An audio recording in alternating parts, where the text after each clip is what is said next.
Salamat,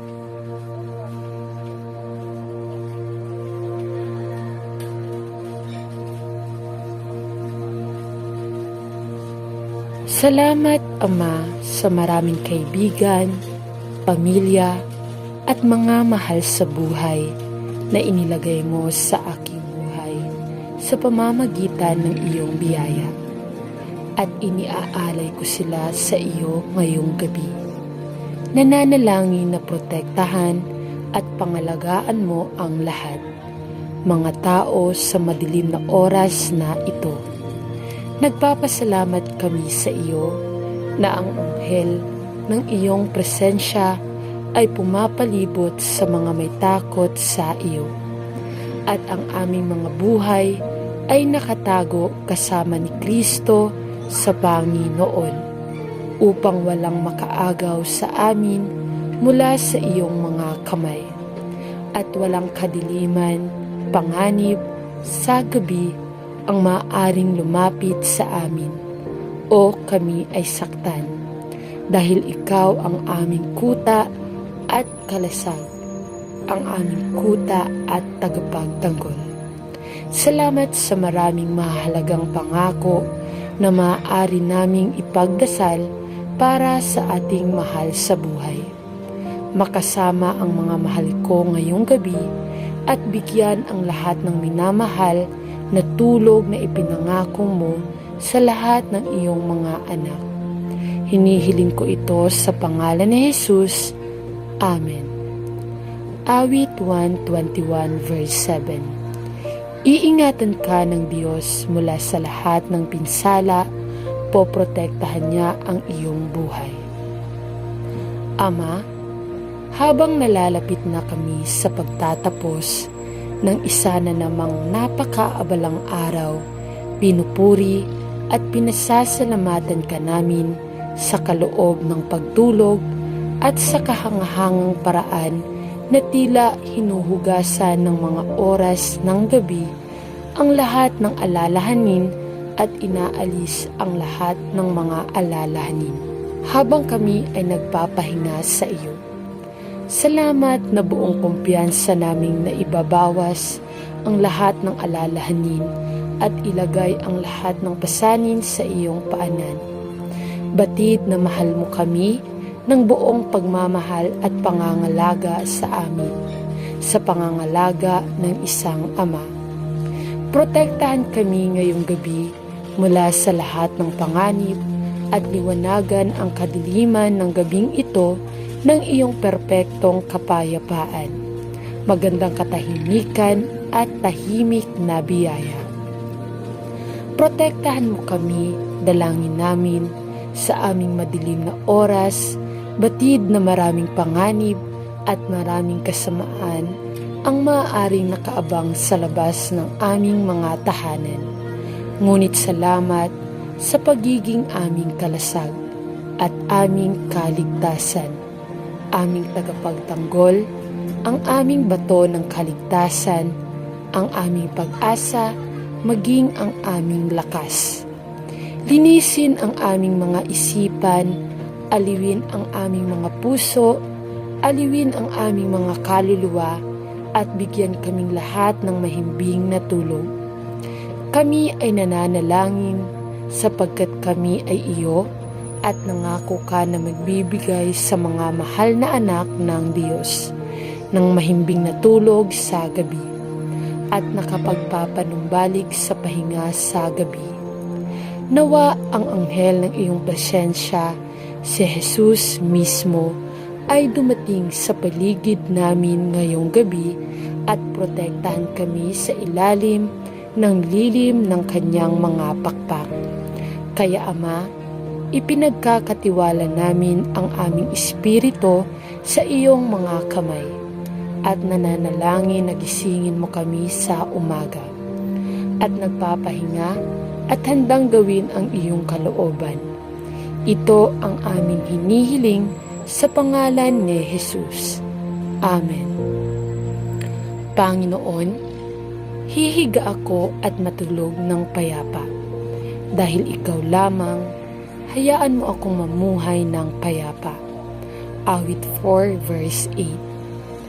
Ama, habang kami ay natutulog sa relatibong kapayapaan at kaligtasan sa aming sariling mga tahanan, nais naming suportahan ang magigiting na kalalakihan at kababaihan sa uniforme ng militar na naglingkod sa napakaraming lugar. Mahirap at mapanganib na mga lugar, gayon din sa ilalim ng malupit at hindi kasiyasiyang lugar.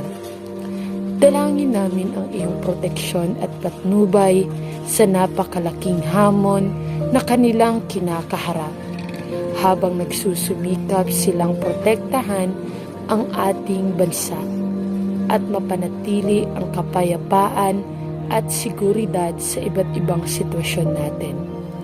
Bigyan ng karunungan ang mga may otoridad upang makagawa sila ng mga tamang pagpili at magabayan sa maraming desisyong hinihiling sa kanila na gawin. At nawa ay ang mga nasa ilalim nila ay protektahan ng kanyang pangalagang kamay at makauwi sa tamang panahon sa kanilang pamilya at mga kaibigan na naiwan. Panginoon, alam po namin na sa tungkuling ito sa peacekeeping, ang ating mga tropa ay hindi may iwasang harapin ang maraming emosyon at kahirapan. Kaya't hinihiling namin sa iyo na maging malapit sa mga nalulungkot, bigyan ng lakas ang pagod, pag-asa sa mga desperado, kapayapaan sa mga nababagabag, at salamat sa lahat ng nahaharap sa maraming paghihirap at panganib na nauugnay sa serbisyo militar. At higit sa lahat, idinadalangin namin na maraming lalaki at babae na naka-uniforme ang dumating sa nagligtas na pananampalataya kay Hesu Kristo bilang tagapagligtas sa mga darating na araw. Idinadalangin namin ito sa pangalan ni Jesus. Amen. Maawaing Ama, maawaing Ama sa langit, habang napakabilis ng gabi, dalangin ko na kapag umakyat ako sa kama, makapagpahinga ako sa aking pagod na kaluluwa. At hayaang matunaw ang lahat ng gawain sa araw. Panginoon, tulungan mo akong makahanap ng kapahingahan sa iyo habang iniingatan ko ang aking puso sa iyo. Panginoon, napakaraming nagbago sa buhay ko at minsan pakiramdam ko ay nag-iisa ako dahil ang mga taong pinakamalapit at pinakamamahal sa akin ay inilayo sa akin sa isang kadahilanan o iba pa. Panginoon, alam kong nangako kang sasamahan mo ako sa bawat sandali ng araw at gabi. Ngunit papaano, kahit papaano, mas lalo akong naramdaman ng gabing mag-isa. Ilapit mo ako kay Jesus at sa pagharap ko sa mahabang madilim na gabi, dalangin ko na makatulog ako ng mapayapa. Alam kong ikaw ay nasa tabi ko sa lahat ng oras ng gabi. Salamat sapagkat sa bawat sandali ay iningatan mo ako sa iyong pag-ibig. Amen. Huwag kang matakot sapagkat ako ay sumasa iyo. Huwag kang matakot sapagkat ako ang iyong Diyos.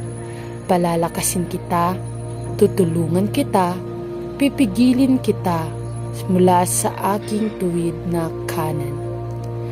Isaiah 41 verse 10. Panginoon, gaano ako nagpapasalamat sa iyo na ang aking oras ay nasa ilalim ng iyong kontrol na otoridad at walang makakaalis sa akin sa iyong mga kamay nang walang iyong kaalaman at pahintulot.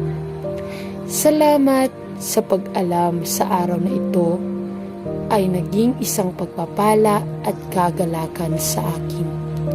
At salamat na ang bawat sandali na lumilipas ay isang regalo at mapagbigay na pagpapala mula sa iyo. Dalangin ko na dalhin mo ako ng ligtas sa buong gabi. Salamat sa paghahanda ng isang tahanan para sa akin. Sa langit at ang aking pagkamamamayan ay wala dito sa lupa, kundi kasama mo sa mga makalangit na lugar. At idinadalangin ko na pagdating ng araw na iyon, kapag tiningnan kita kung ano ka, marinig ko ang iyong tinig. Magaling, mabuti at tapat na likod. At kaya Panginoon, ipinapaubaya ko ang aking sarili sa iyong mga kamay. Batid na kung ako ay magising sa umaga sa mundong ito o matulog sa susunod, ako ay ligtas na tinutulungan sa iyong mga kamay. Sa panahon at sa walang hanggang mundo. Salamat sa Diyos, kay Jesus, ang aking dalangin.